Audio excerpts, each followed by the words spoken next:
അപ്പോൾ Samskriti UGC net paper 1-ന്റെ PYQ discussion സെഷനിലേക്ക് എല്ലാവർക്കും സ്വാഗതം. ഇന്നത്തെ സെഷനിൽ നമ്മൾ റിസർച്ച് ആപ്റ്റിറ്റ്യൂഡിലെ ക്വസ്റ്റ്യൻസ് ആണ് പ്രാക്ടീസ് ചെയ്യാൻ പോകുന്നത്. So let's begin. First question എന്ന് പറയുന്നത്, a research study has heuristic value if option A it leads to no further research, option B generates more research, option C it results lack of consistency, option D it results lack of validity. ഏതാണ് heuristic value ഉള്ള റിസർച്ച്? Option B it generates more research ആണ് correct ആയിട്ടുള്ള answer വരുന്നത്. Heuristic value ഉണ്ട്, ഒരു റിസർച്ചിന് heuristic value ഉണ്ട് എന്ന് പറയുന്നത് എപ്പോഴാണ്?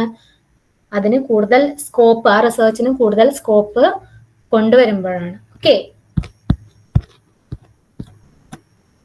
ഇനി next question. The disadvantages of open-ended value questions in a survey research includes: A. The questions do not suggest certain kinds of answer to respondents. B. They are time-consuming for interviewers to administer. C. They require greater effort from respondents.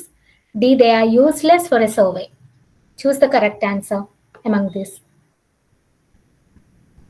Disadvantages of open-ended questions. നമ്മൾ നേരത്തെ close-ended questions-ന്റെ advantages കണ്ടിട്ടുണ്ടായിരുന്നു. അതുപോലെ ഇനി open ended ക്വസ്റ്റ്യൻസിന്റെ disadvantages ഏതൊക്കെയാണെന്നുള്ളത് പറയും. Option A disadvantage ആണോ? അല്ല. അപ്പൊ ഇനി ഏതൊക്കെയാണ് വരുന്നത്? ബി ആണോ? ബി വരുന്നുണ്ട്, കറക്റ്റ്. ദെൻ സി വരുന്നുണ്ട്, കറക്റ്റ്. ഓക്കെ, ഡി വരുന്നില്ല. ഓക്കെ, അപ്പൊ ഏതാണ് കറക്റ്റ് ആയിട്ടുള്ള ആൻസർ? ബി ആൻഡ് സി ആണ് കറക്റ്റ് ആയിട്ടുള്ള ആൻസർ വരുന്നത്. ഓക്കെ, ഇനി ബാക്കി എന്തൊക്കെയാണ് ഡിസഡ്വാൻറ്റേജസ്, ഓപ്പൺ എൻഡഡ് ക്വസ്റ്റ്യൻസിന്റെ ഡിസഡ്വാൻറ്റേജസ് എന്നുള്ളത് നോക്കാം. ദേ ആർ ടൈം കൺസ്യൂമിംഗ് ആണ്.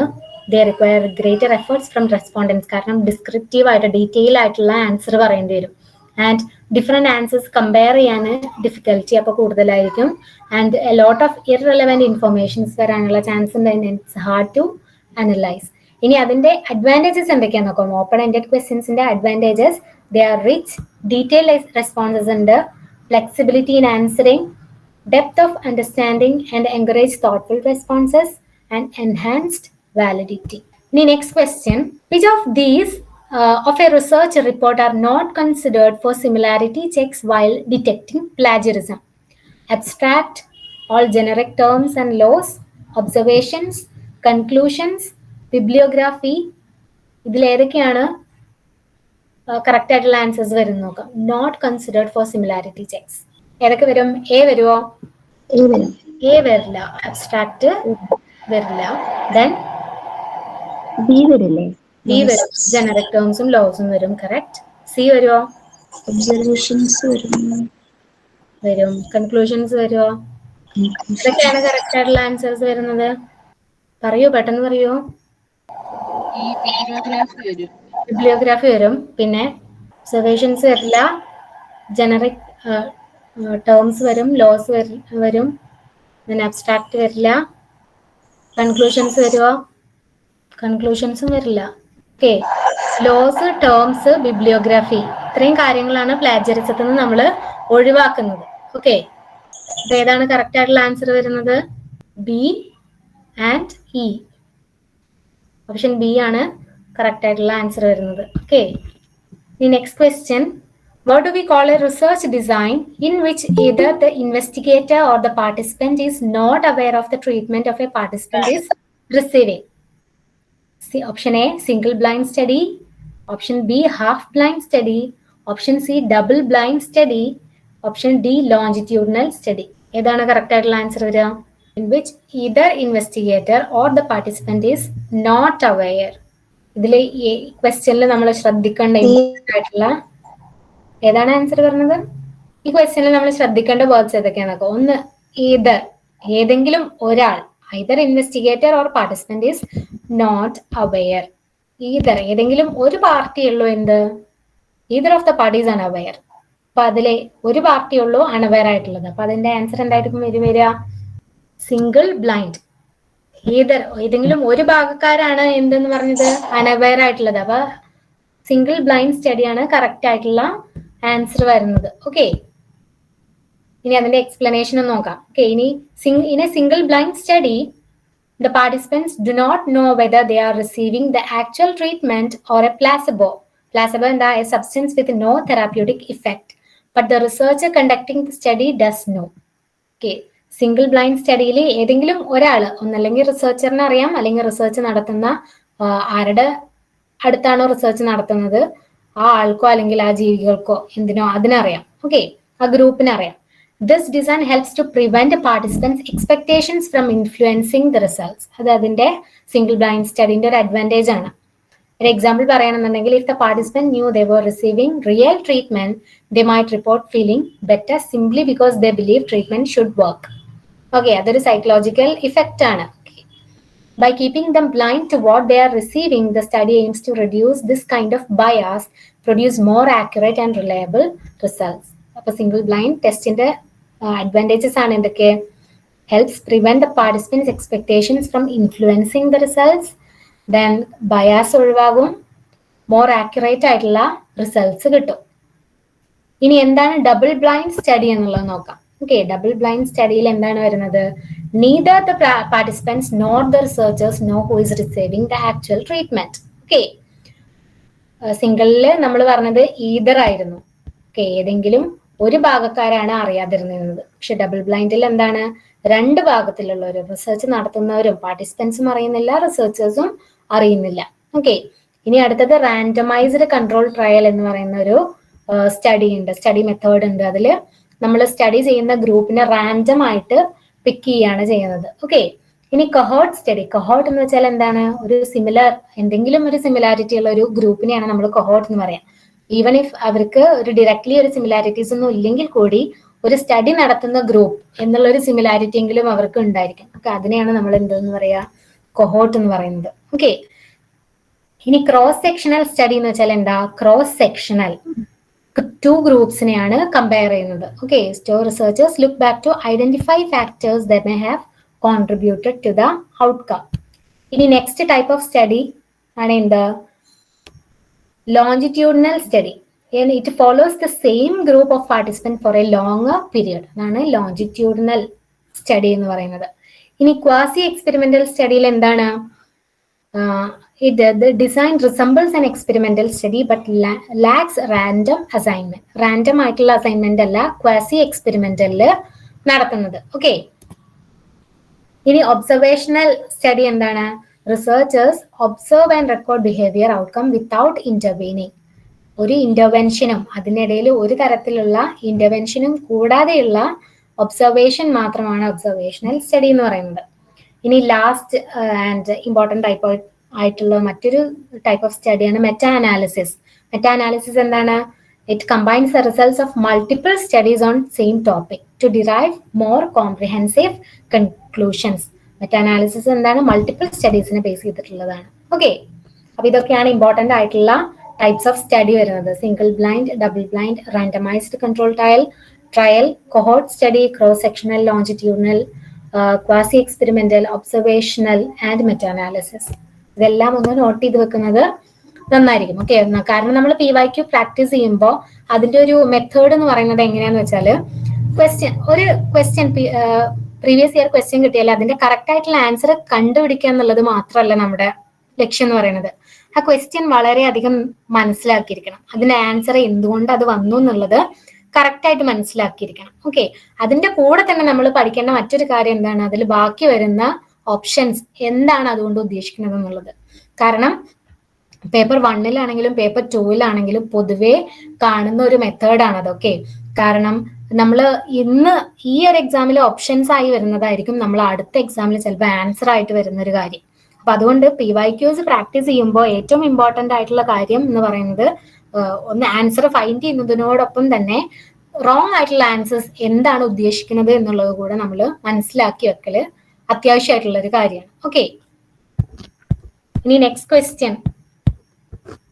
What is the tendency of researchers to subtly and inadvertently affect the behaviors of participants in a study, obscuring the true effect of independent variable called? Option A, Hawthorne effect. B is biosocial effect. C, experimental bias. D, participant bias.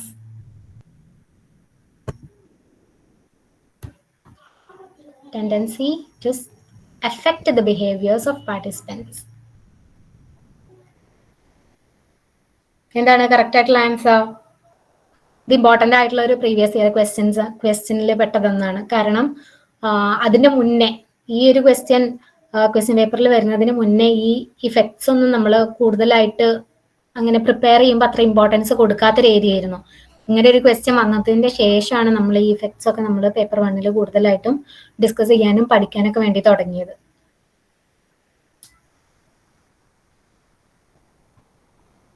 ഏതാണ് correct ആയിട്ടുള്ള answer? ഏതാണ്?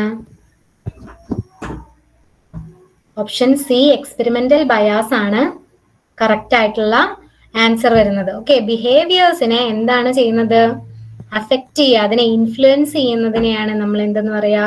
Experimental bias എന്ന് പറയുന്നത്. ഇനി Hawthorne ഇഫക്റ്റും participant effect, ബയോസോഷ്യൽ effect ഒക്കെ എന്താണെന്നുള്ളത് നമുക്ക് പെട്ടെന്നൊന്ന് നോക്കാം. ഓക്കെ, എന്താണ് Hawthorne effect? A phenomenon where participants alter their behavior simply because they are aware that they are being observed in a study, leading to changes that may not reflect their normal behavior. Hawthorne effect എന്താണ്?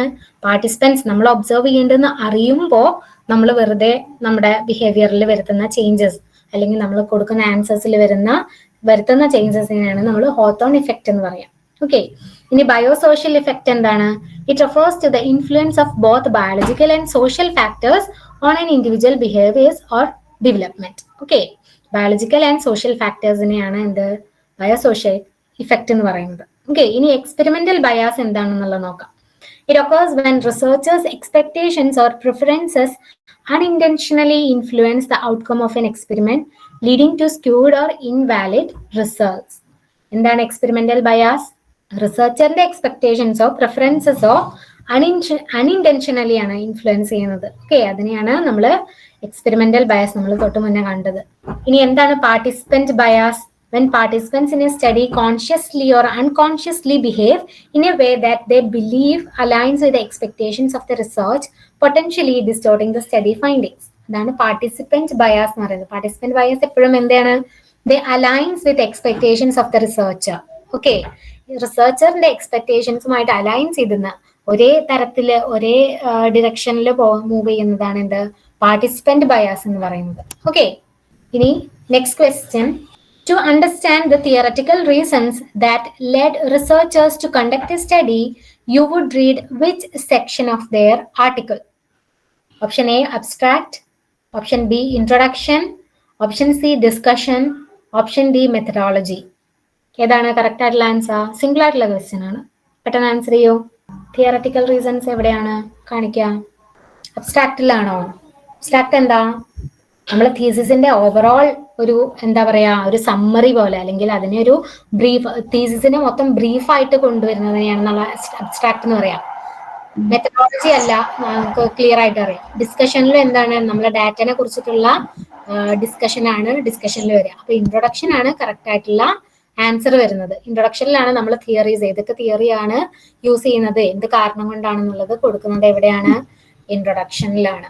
Okay, ഇനി നമുക്ക് ഒരു research article അല്ലെങ്കിൽ ഒരു തീസിസിന്റെ different parts അല്ലെങ്കിൽ different sections ഏതൊക്കെയാണ്, അത് എന്താണ് ഉദ്ദേശിക്കുന്നത് എന്നുള്ളത് ബ്രീഫായിട്ടൊന്ന് പെട്ടെന്ന് നോക്കാം. ഓക്കെ, ഇൻട്രൊഡക്ഷൻ നമ്മൾ നേരത്തെ പറഞ്ഞു, അതിനെ ഡിസ്ക്രൈബ്സ് ടോപ്പിക് ആൻഡ് അപ്രോച്ച്. അപ്രോച്ചിലാണ് നമ്മൾ തിയറീസ് ഏതാണെന്നുള്ളത് പറയാം. Okay, introduction's primary purpose is to provide the reader with a clear understanding of the research question, scope, rationale, aims and objectives of the study.